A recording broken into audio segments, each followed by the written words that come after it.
Hey everybody, welcome back to this channel. This is Jennifer here from Hercrown. You are so welcome. So today's video is so special because in today's video I'm going to be giving you all or showing you all my complete TWA routine. Now this is my monthly routine and it's a complete package. I'm going to be showing you my wash day routine, I'm going to be showing you my moisture routine and my protective hairstyle routine for the month. Now along the way I'm also going to be giving you guys different tips that I'm using through this routine to optimize hair growth and to ensure that I am retaining as much length as possible.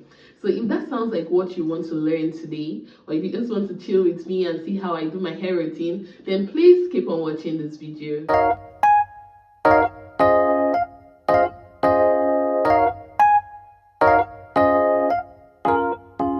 Alright guys, so the first thing we're going to be doing in this video is to show you guys the raw footage of how my hair actually looks. Now this is the same routine I did last month, right? So this is just a realistic view of how your hair will look after a month if you do the exact same thing that I'm doing. So alright, so yeah, so this is how we are looking.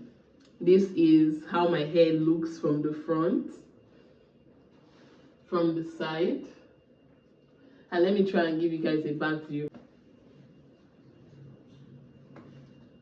I noticed that if I loosen this protective hairstyle and wash my hair and deep condition and comb, there's going to be a lot of combing processes, because there will be a combing process while I'm taking down the mini braids. There will be a combing process during deep conditioning and then doing moisture, and all those combing processes will lead to breakage. And you know, I told you all that this video, and even according to the title, this video is optimized for length retention. So because of that, we are not going to be loosening the hair at all. I'm going to wash my hair with these braids. I'm going to deep condition my hair with these braids, and it's, I think, at the end of the moisture process that I will now take it down and comb it just once. So you see, we've reduced the combing time from 3 times to 1 time. So let's just get right into it, and I think from now on we'll switch to voiceover so that this video can be more seamless.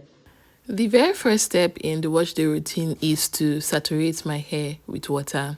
So I do this to lift my cuticles up so that it can actually be very receptive to the shampoo. And this is the very first round of shampoo that we're going to be using. Now in this video, I'm actually using a clarifying shampoo. Now I want you to notice the motion I'm using. I'm actually showing you guys that I'm using the palm of my hands to cleanse my scalp. Initially, when I started this whole hair game, I used to use my nails because I used to feel like the dirt on my scalp was stuck to my scalp. So I used to feel like if I just could scratch it, then it will lift up the dirt. But what I didn't know, and what you may not know if you're doing the same thing, is that you're probably giving yourself small injuries. Sometimes they're so micro that you won't see it until you use a microscope.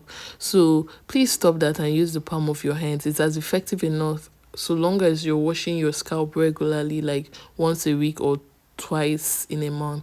So I finished the first round of cleansing my scalp with the shampoo, and this is the second round. And I love the second round so much because the shampoo foams more because your hair is cleaner.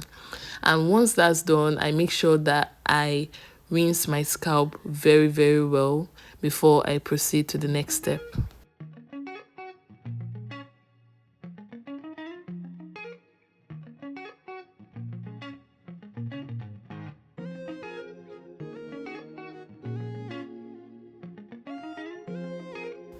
The next step in the wash day routine is to deep condition. Now, a tip that I will leave with you all is to apply the deep conditioner when your hair is soaking wet. And what I found is that it actually helps the product to penetrate your hair shafts better. Now, once I'm done applying it, I put on a plastic bag, as you can see, and I leave it for 10 minutes. After 10 minutes, we're back and it's time to rinse off. So I make sure that I rinse off very well, again using the palm of my hand and not my nails. And I rinse off and I proceed to the next step. And the very next step is to now dry. So this, I use a cotton t-shirt to dry out the excess water. Now, you don't want to use a normal towel because it's actually going to snag at your hair. And once that's done, one tip again that I have is that you want to actually take advantage of the fact that your hair is soft and malleable. If you wait for your hair to be dry before moisturizing your hair, you will actually not be able to maintain the softness for long. So as you can see in the shower, I actually apply the leave-in conditioner. Now, the next step is to then take down the mini braids. And as you can see, I'm using a rat tail comb. And this rat tail comb actually makes it very, very easy to take down.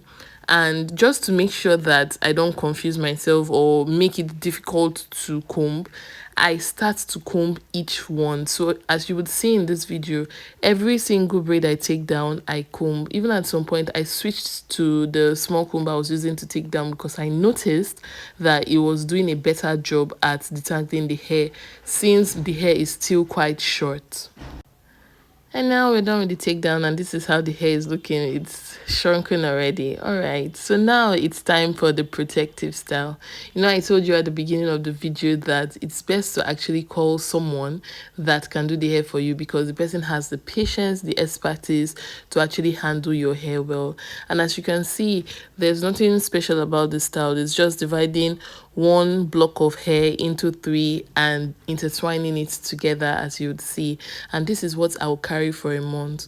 Now, you notice that in moisturizing my hair, I actually didn't seal. So you know that in moisturizing, you have to use the liquid, the oil, and cream, or liquid, cream, and oil. But I didn't do it in this video because I noticed that whenever you're doing mini braids, especially when someone is going to do your hair, according to Nigerian salon lingua, they would say, oh, the oil is dragging my hand, in quotes. So I noticed that most of these people don't know how to braid when there's actual oil in the hair, not oil inside leave-in conditioner now, but just plain oil. So I actually always oil my scalp after the braids just to help them make their work easier.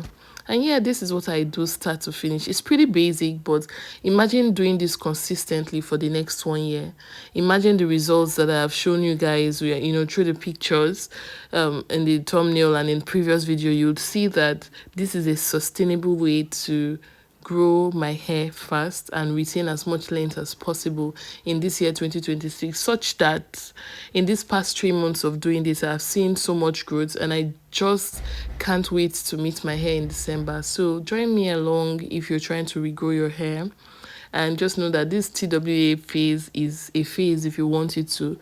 And if you stay consistent, it is going to be a phase that would come to an end very, very soon. So yeah, guys. The video is almost coming to an end now. Make sure you wait to see the final reveal of how the hair is looking. And by the way, I didn't use my previous hairstylist. This is a new person because my previous hairstylist gave birth.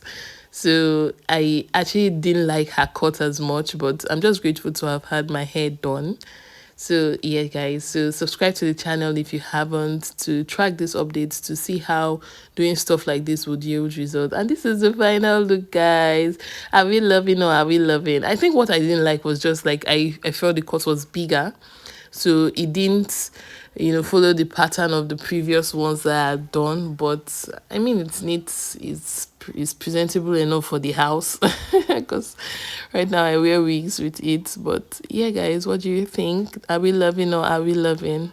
Thank you so much for watching this video. Please subscribe, like, share, and I'll definitely see you all in the next one. Bye, guys.